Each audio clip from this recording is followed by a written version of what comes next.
This is the Planck Cosmic Microwave Background Map, an oval projection capturing the oldest light in the universe. It shows us that almost everything we think makes up reality is actually missing. This visualization breaks down the exact composition of the universe based on those observations. It reveals three distinct sectors. Physics models cannot explain why these specific percentages exist. Cosmologists simply accept them as a given to make their equations work. To do this, they rely on fitting parameters. These are arbitrary numbers plugged into equations solely to force a theoretical model to match observational data. These specific percentages may be the inevitable output of a strict, hidden mathematical architecture. We can model that architecture using a golden torus.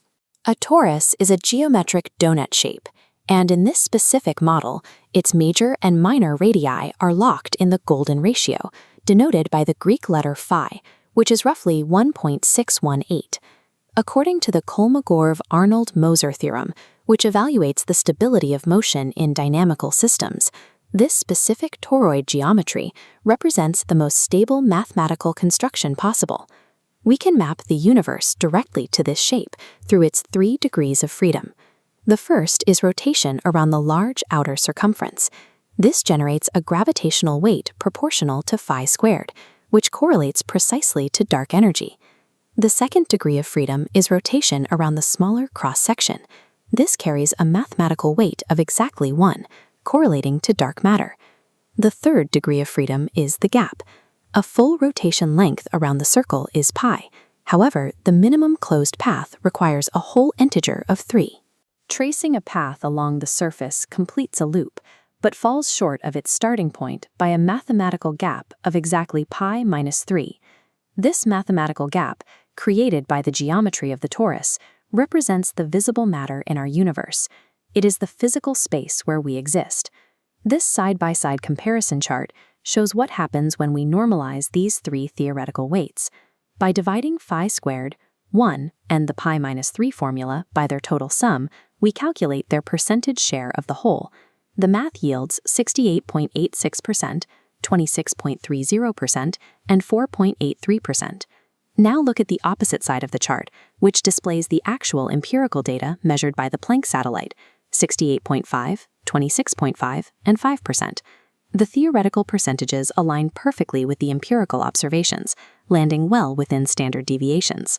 The exact composition of the universe can be derived using only 2 fundamental numbers, pi and phi.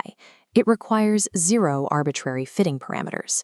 To understand what this geometry means for the physical expansion of the universe, we have to look at mathematician Ferdinand von Lindemann. In 1882, Lindemann published a mathematical proof showing that pi is a transcendental number. A transcendental number is infinite, non-repeating, and cannot serve as the solution to any algebraic equation. Applying Lindemann's proof to the golden torus model, the pi minus 3 gap is also transcendental. Therefore, a trajectory traveling along this shape's surface can never mathematically close. The path wraps around infinitely, but never connects to its origin. This geometric impossibility creates what physicists call the pressure of potentiality. The infinite field of unreached states continuously pushes against actual reality, forcing the universe to expand. For the expansion to stop, the universe's trajectory would have to close, requiring a rational value for pi. Because the proof of transcendence makes a closed path impossible, the expansion of the universe is a strict mathematical requirement. If we zoom in on that tiny 4.83% sliver generated by the gap, we find our entire reality. Imagine a hypothetical scenario where pi was a rational number, exactly equal to 3. In that scenario, the universe's trajectory would perfectly close. There would be no gap. The result would be a dark void, devoid of any visible matter, stars, or observers. Our planets, our biology, and human consciousness itself only exist because of that 0.14159 mathematical remainder. We are the physical manifestation of this remainder, living entirely within an unclosable transcendental gap between the number 3 and infinity.